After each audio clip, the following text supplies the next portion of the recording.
Everyone, medyo uminit ang ulo ko kaninang umaga. Akala ko nababangungot ako no?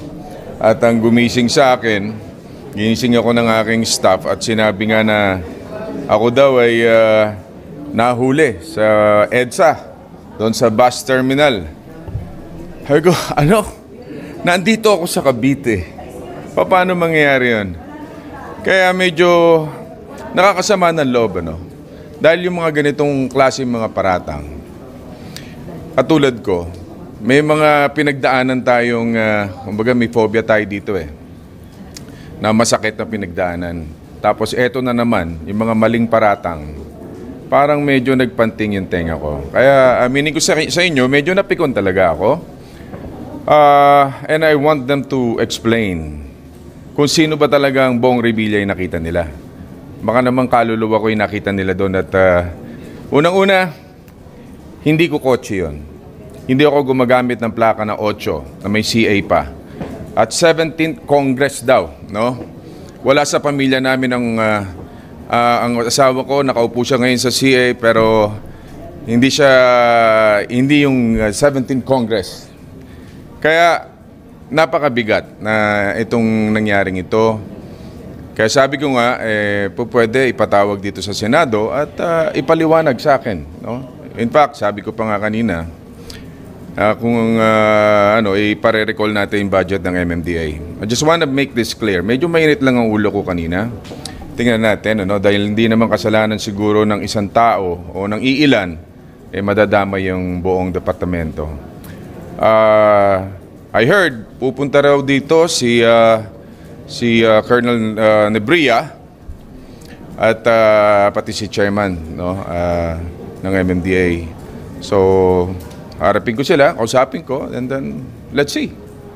Sir, when you go as far, nasabi nyo kanina you would recall yung budget. But since, paano kung kausapin kayo, would you still move to recall the budget of MMDA or hindi? Tingnan natin sa paliwanag nila. Dahil ako naniniwala, di ba? Sinabi nila, parang may nagbaba daw ng bintana at kumaway daw ako. Merong silang budget sa body cam. Dapat yung kumuway na yon ay nakita ng enforcer. And that is so unfair para sa akin. Alam nyo, mabigat yung pinagdaanan ko Winasak na tayo sa media before, sa social media. Ayoko na mangyari ulit yung mga ganyang maling paratang. Kaya nanginig talaga yung laman ko. Kaya yung paggising ko kanina medyo na-high blood ako. Napaanak ng teteng ako. Pasensya na po. Ano harapin niyo po si Chairman Artes? Yes. Harapin ko sila. Miski si Bong Nebria. Kung sa atin, bilang isang senador, nagagamit nila. Kung nagpapapogi sila at gagamitin lang senador, sana yung totoo, huwag yung mali. Siyempre alam naman natin, yung mga kababayan natin dyan na traffic, tayo sumusunod din sa batas trapiko. At wala sila dapat tinitingnan o tinititigan.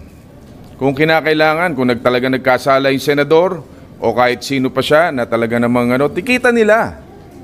Hindi yung gagamitin mo sa publicity para sumikat ka at magpapogi ka at the expense of what? Miski yung mga maliliit nating gumagamit ng lansangan, kawawa din. Kung sa amin nagagawa, what more yung mga maliliit?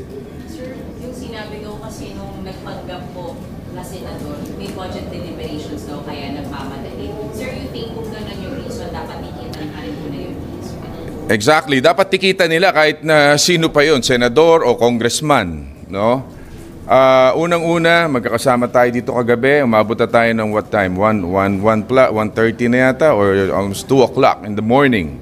So, imposible pong nandoon ako. Nasa Cavite po ako. So, hindi po si Bong Revilla yon. Kung mag-sorry po, tatanggapin niyo. Kung mag-sorry si Bong. Siguro hindi sila dapat sa akin mag-sorry. Mag-sorry sila sa bayan. Dahil ang binigyan nila ng maling impormasyon ay ang taong bayan Pero yung budget, sir, hindi nyo na ipaparecall.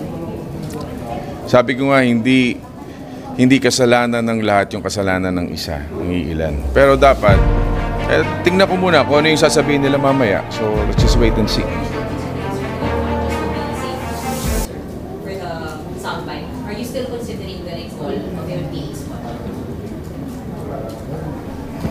I'll think about it. Depende sa mangyayari mamaya.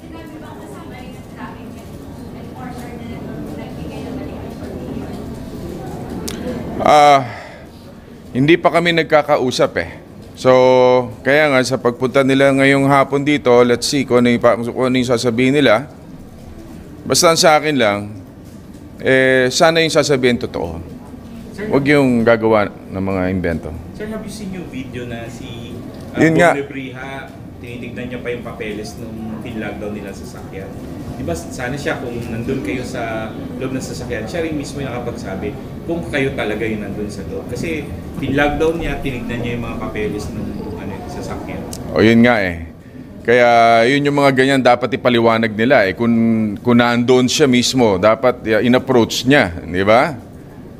Total naman nagpapapogi siya. Dapat nagpapogi na siyang totoo, talagang pogi. Mayo, natutulog yung totoong pogi eh. Sign ba yung, sir, is this a sign yung nangyari ito yung sinabi niya na mukhang nagpapalusot talaga sila ng VIP doon sa busway?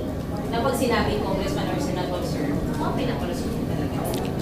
Well, sa aspeto na yan, hindi ako dumadaan doon. Dahil dumadaan kami going to Quezon City sa Skyway. Especially kung galing kang Alabang, di ba? Skyway ka na eh. Hindi ka na dadaan doon sa EDSA dahil sobra talagang traffic dyan.